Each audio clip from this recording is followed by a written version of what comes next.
Hey. Yo, what's up? Um, Tonight, I would like to talk a little bit about, um, kind of off topic a bit, but just following that, I've been using the field of consciousness lately, and it's pretty cool. Not lately, but a few times, just speaking to people who've passed on, people that I've known and that I've not known, family members, and I don't know, it's pretty weird. I might be just inventing stuff, but I truly believe in it. I truly believe that it's real. That there is that communication. There's that communication with other beings, in other dimensions or wherever they are. And I truly believe the soul doesn't die, that your consciousness lives on somehow. We don't know where, we don't know what.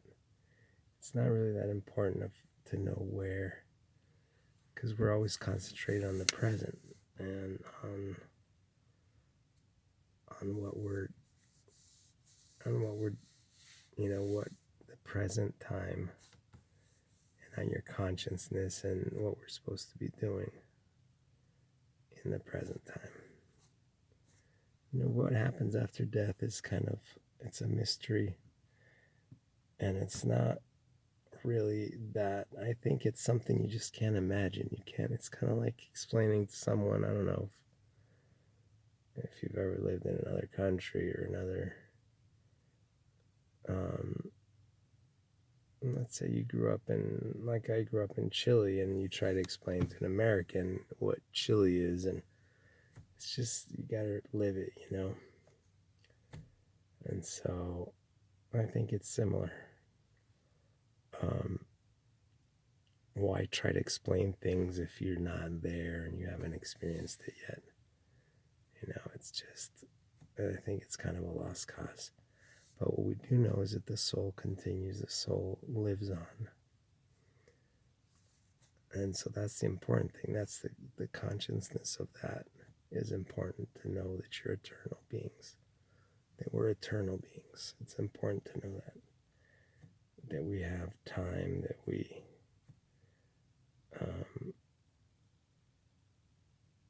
can rest. At the same time, we must do things in the present moment. But anyway, so yeah, I've been playing around with that a bit, and it's a pretty cool field of consciousness.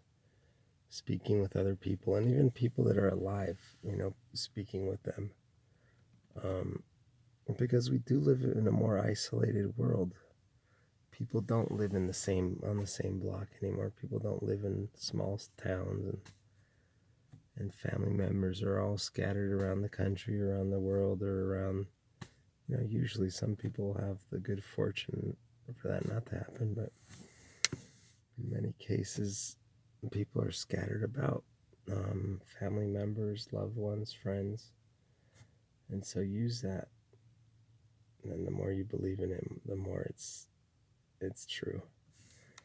And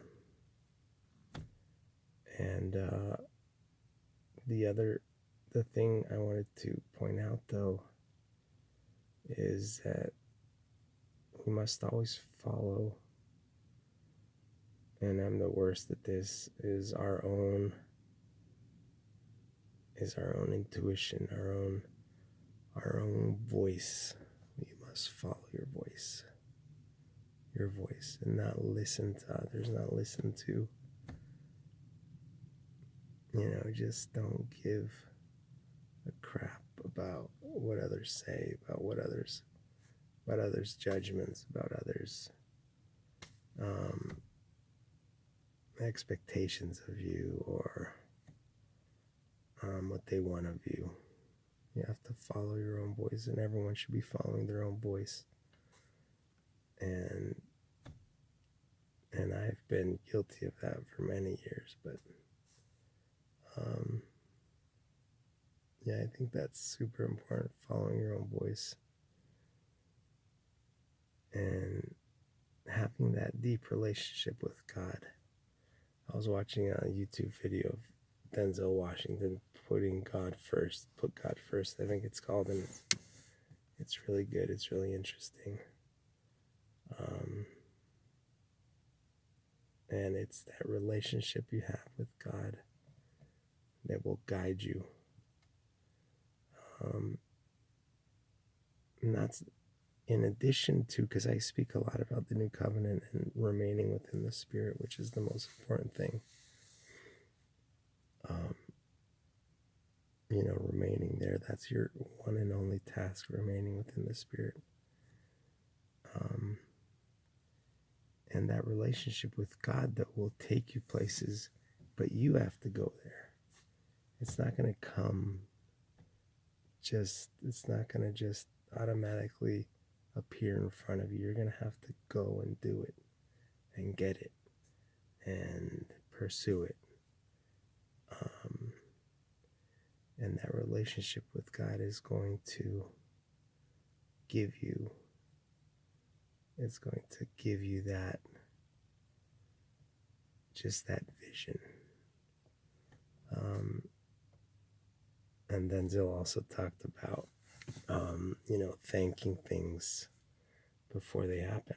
The faith, he talks about faith a lot, and that's already known. It's kind of universal, I think, already. With the information age that is upon us. Even when I was in college, their information wasn't readily accessible. So that was 20, 25 years ago. One had to, you didn't have access to information. The internet was just coming out, but there wasn't a lot of information on it.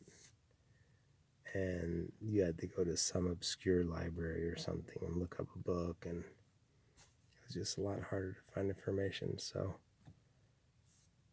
keep on searching. The information's out there. Everything's out there. It's a great blessing we have to be in the information age. There's some drawbacks. My kids are on electronics all day, and I try to keep them off it, and they're not playing in the street. But there's a lot of blessings to it. There's a lot of information available. There's a lot of sharing going on, of the one culture developing. Like we talked about, the one culture is developing because all of the communication is becoming global. No longer is it just a country, isolated country communicating amongst themselves. The masses are communicating with the masses of other countries, and we're becoming one global culture. And that's a blessing, because we're coming back as one. It was like the division, and then the unity's coming back. So yeah, it's a great night, and love God, and keep loving your heart, and keep on listening to that and following that, and then jumping into life without a safety net, which I need to do more. But I used to have that as a saying of mine when I was younger, is jump into life without a safety net, which is kind of fun to do anyway. I'll see y'all.